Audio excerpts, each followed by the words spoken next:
Upang mas makapaghatid ng serbisyo publiko sa ating mga mamamayan, nakiisa ang mga kapulisan ng Davao Occidental sa isinagawang blood donation program sa Davao Occidental General Hospital, Barangay Lacaron, Malita, Davao Occidental.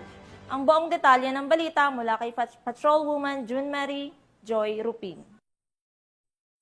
Pakita ang tunay ng diwa ng bayanihan at serbisyo sa kapwa.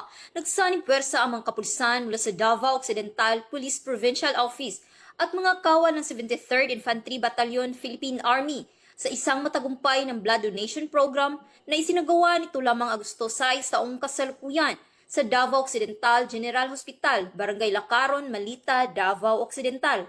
Ang aktibidad ay isinagawa sa pakikipagtulungan ng Philippine Red Cross at lokal na mga opisyal sa lalawigan. Nilahukan ito ng mga kawani mula sa iba't ibang ahensya.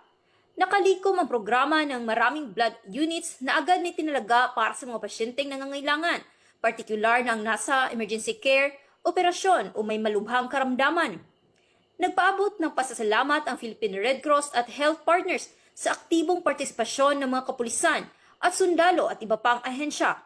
Ipinakita ng kanilang pagkakaisa na sa panahon ng pangangailangan, ang uniforme ng serbisyo ay simbolo rin sa pag-aalay ng sarili para sa kapwa. Mula dito sa Police Regional Office 11, ako ang inyong PNN Correspondent, Patrolwoman June Mary Joy Rupin, alagad ng batas, tagataguyod ng Balitang Pulis.